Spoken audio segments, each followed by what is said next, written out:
Ted Falcon. I'm a rabbi in Seattle, Washington. I started doing spiritual direction in Los Angeles. I came to Los Angeles as what I think of as a regular rabbi. I was an assistant rabbi at a very socially active congregation. And about halfway through a 2-year contract, I accidentally had some spiritual experiences for which I was not prepared. And a lot of the things that I was so certain about, theologically, psychologically, philosophically, crumbled. And in the reconstitution or the reemergence that happened after that, I became involved in my own spiritual journey. And through that, went into psychology. And through that, went into teaching of Torah as a paradigm of spiritual evolution. And through that, got into talking with people and supporting them on their spiritual journey. In those early days, the name spiritual direction was not common. This was the late 1970s. But looking back, the first little book I wrote was called Sefer Kavanah.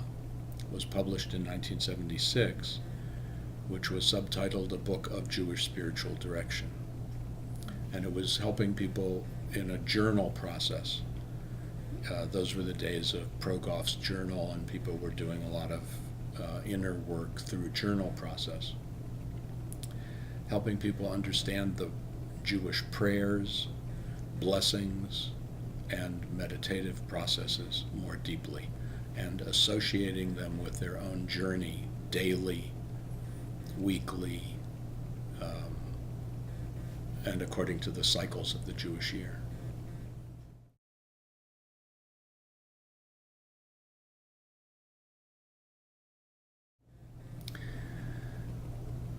Spiritual direction is a process in which all of us are involved, whether consciously or unconsciously. It is the evolution of our being. It is the way in which we become aware of the greater being we are. The process of spiritual direction is essentially keeping somebody company on the unfolding of their journey. And of course, the trick is not to impose my journey on them, even though I know it's correct, and to confirm, affirm, hold the specific journey that they're on. One of the keynotes is helping people interpret or allow the possibility that all the events that are happening in their lives, and even all the events that have happened in their lives, are in fact supporting them on their evolution to a greater sense of self and a greater capacity to live more consciously in the world. Sometimes I think spiritual direction can happen without even those words, because the words sometimes create a structure that is not always helpful. So it's helping a person become more of who they are, trusting that who we each are is a spiritual being.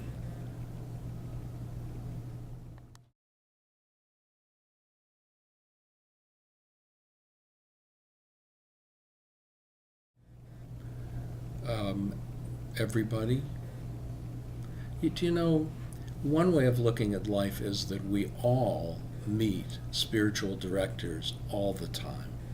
So to meet specifically with a spiritual director is to consciously choose to have the spiritual unfolding be a priority in one's life.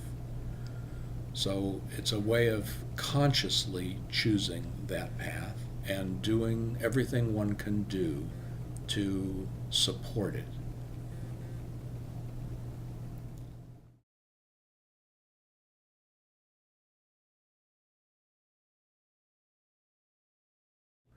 The first thing I'd say is you're asking exactly the right questions and you're having exactly the right doubts. I trust that more than somebody says, well, I know how to meditate and I meditate all the time, and it's like, come on. Any of us who really meditate go through phases of wondering what it is. We go through phases of opening to the wonder and phases of opening to the boredom. It's all part of the process. Meditation replicates, sometimes more clearly, all the phases of our lives. So spiritual direction is a place for those questions. It's like, okay, let's discover them together. I would prefer not to give the answers, which is difficult for me because I'm full of talk, and encourage people to see that in fact they already know. I believe that everybody knows what meditation is. I believe it's natural. I believe that everybody knows what spirituality is, just like everybody believes what love is. Everybody knows what love is. So it's a matter of identifying times in their lives when they have had that experience or that realization and may not have identified it as such.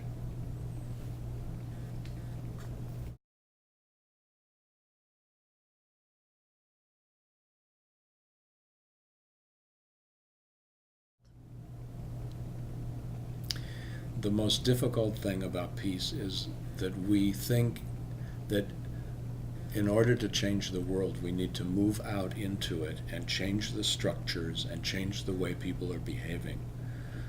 And it gets to a point, after being in enough marches and in enough demonstrations and watching some things change, when the realization comes that true change cannot happen from the outside. It has to happen from the inside, or at least unless it's supported on the inside, it won't maintain itself on the outside. So the real challenge is to find ways of making peace with ourselves, with all the fragmented parts of ourselves. The real challenge is to become peace. Sometimes meeting somebody, or you don't even know them, you might sit next to somebody on a bus or on a train or on a plane, and there are sometimes you sit next to a person and it doesn't feel good. It's almost like sticky, and then there are other times you sit next to a person and it feels good, and there's a calmness, or there's some kind of joy even, and there may be no conversation, there may be no eye contact. That's being peace. Being peace is walking in the world in a way that encourages and invites that peaceful consciousness in others. And it's not a quick fix.